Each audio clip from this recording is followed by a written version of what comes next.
Let me tell you something strange about silence in the digital age. We live in a world where almost everything is shared. Birthdays, coffee cups, sunsets, tears, laughter, even pain dressed up with filters. Yet some people stay completely invisible. They scroll quietly, observe deeply, but rarely, if ever, post. You might even know someone like that. Maybe you are someone like that. And here's the question that always lingers in people's minds. Why? Why would someone choose to stay unseen when the whole world seems to be shouting for attention? It's easy to assume that people who don't post are simply shy or introverted. But that's not the full picture.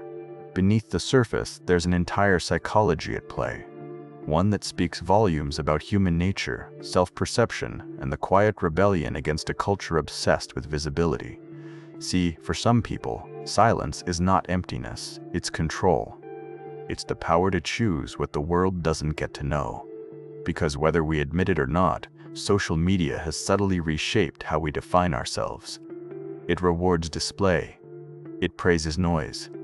And yet, those who stay in the shadows are often the ones who see everything most clearly.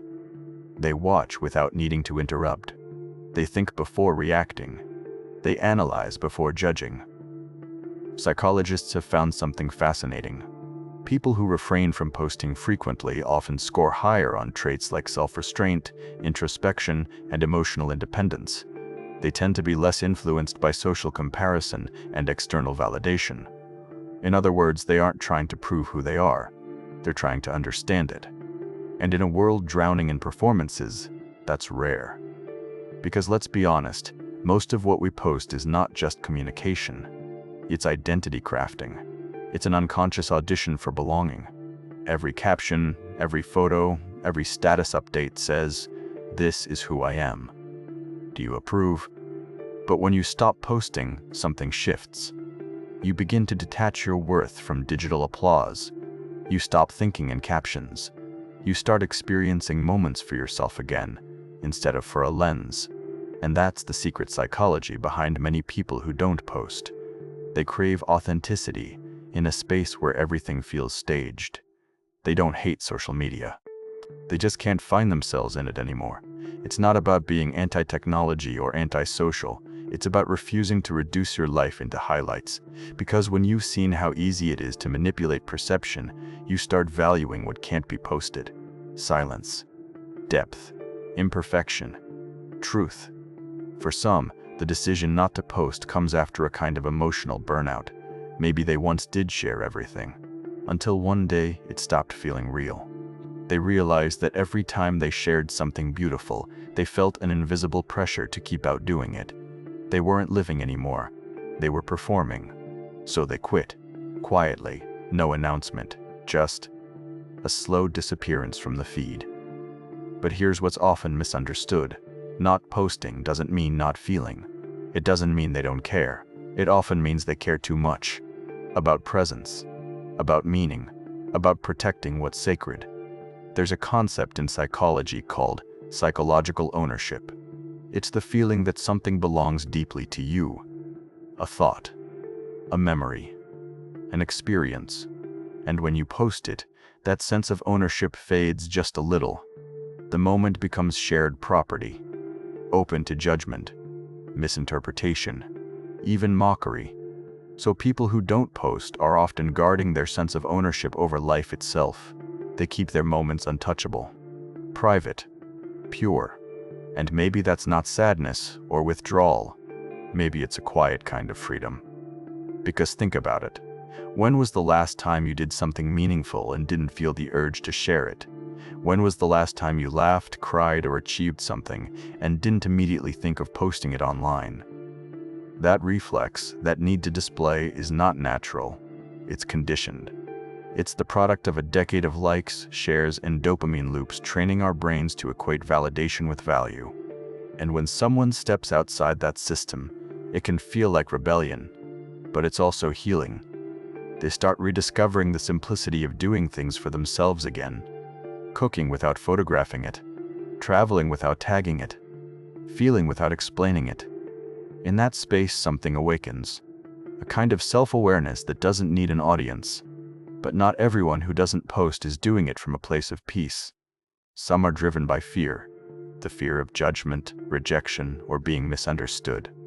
Social media has amplified a subtle form of anxiety psychologists call self-presentational pressure. It's the constant awareness that you're being watched, even when you're not. And for many, that's exhausting. They worry that what they say might be misread, or worse, ignored. So they retreat, not because they don't want to connect, but because the cost of visibility feels too high.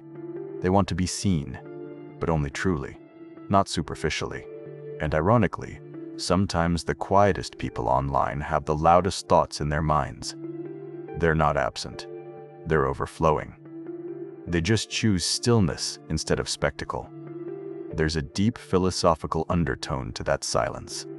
In a world that constantly says, "Look at me," choosing invisibility becomes a form of self-definition. It's saying, "I exist beyond your perception." They might scroll through others' lives, nodding, smiling, sometimes aching. But they rarely project, because they understand something most don't. Not everything you experience is meant to be witnessed. Sometimes the most profound things in life, growth, grief, transformation, happen quietly, unseen, unposted. And when you've lived through enough of those private transformations, you start realizing that being unseen is not the same as being insignificant. It's actually where identity is formed, not performed. This is where the paradox lies. Social media was designed to connect us, yet it often leaves people feeling more isolated than ever.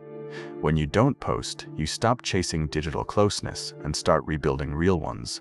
You begin noticing who checks in on you without the need for updates. You learn who remembers you without reminders.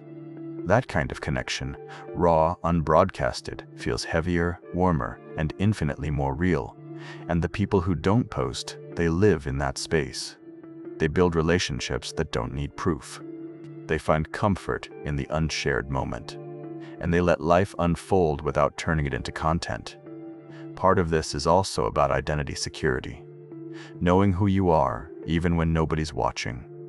When you're comfortable in your own company, you don't need an audience to validate your worth. That's not arrogance, it's peace. And ironically, the same people who don't post often have the most interesting stories to tell. But they save them for when you're sitting across the table, not across the screen. Because real connection to them isn't measured in comments or likes, it's in shared silence, in eyes meeting, in laughter that doesn't need witnesses. These are the people who carry worlds within them, who process deeply, observe constantly, and understand quietly. They don't need the world to applaud their existence, they just need to live it. And maybe, just maybe, in a world so desperate to be seen, their silence isn't a flaw, it's a mirror. A reminder that not everything meaningful has to be shared. That sometimes the most human thing you can do is to keep something entirely for yourself. You know what's fascinating? The longer someone stays off social media, the more they begin to see the world differently. Colors look richer. Time feels slower. Conversations feel fuller. It's as if stepping away from the noise makes everything real again. Because when you stop performing, you start experiencing. There's a quiet beauty in walking through life without needing proof of every step. You're not thinking about angles or lighting or captions. You're just there, fully alive, inside the moment instead of outside it. And that's something social media rarely lets us do anymore. But the psychology behind this goes deeper than preference or taste. It's rooted in how our brains process validation. Every time we post something online and it gets attention, likes, comments, hearts, our brain releases dopamine, the same chemical involved in reward and addiction. Over time, we begin to crave that validation. We start thinking in terms of shareable experiences instead of real ones. Now imagine someone who resists that loop, someone who deliberately chooses to disconnect from the dopamine cycle. That's not disinterest, that's discipline. It takes self-awareness to resist something designed to keep you hooked. People who don't post often have a strong internal locus of control, a psychological term meaning their sense of worth and happiness comes from within, not from external approval. They don't need the digital echo of "you're enough to believe it." And here's what's even more interesting. Studies show that people who take long breaks from posting or consuming social media content often experience a measurable increase in emotional stability and life satisfaction. Because when your sense of identity is no longer being constantly mirrored back to you, it becomes solid. It becomes real. You're no longer editing your life into something digestible. You're living it in all its messy, beautiful, unfiltered complexity. And maybe that's the real rebellion, to stay whole in a world that rewards fragments. But silence online doesn't always mean serenity. Sometimes it hides exhaustion. For many, social media became a place where they once sought connection, but ended up feeling drained. There's a subtle emotional fatigue that comes from witnessing everyone's highlight reels while you're still trying to piece together your own behind the scenes. You start comparing, even when you don't mean to. You start questioning your worth, even when you know better. And eventually, some people decide to step away. Not out of bitterness, but out of self-preservation. They realize they don't owe the world a performance. They don't owe an explanation for their silence. And they don't need to keep proving they're happy just to be believed. That's one of the quiet truths of this generation. We've confused visibility with value. We assume that to matter, we must be noticed. But real meaning doesn't need witnesses. Some of the most meaningful moments of your life, the ones that shape who you are, will happen without a single person watching. No cameras, no captions, no audience, just you. And maybe that's what those who don't post understand best. They know that privacy is not loneliness, it's intimacy with yourself. Because when you stop broadcasting every thought, you start hearing your own again. You start reconnecting with the parts of you that got lost in the noise. Your quiet desires, your unspoken fears, your inner compass. And that's something profoundly spiritual in today's world. It's not a withdrawal, it's a homecoming. Of course, it's not always peaceful. There are moments of doubt, of wondering if silence makes you invisible, if you're falling behind while everyone else is performing progress. But with time, you start noticing something beautiful. Your worth doesn't disappear when nobody's looking. It's still there, steady, like the hum of a quiet room after a storm. And maybe that's what real confidence looks like.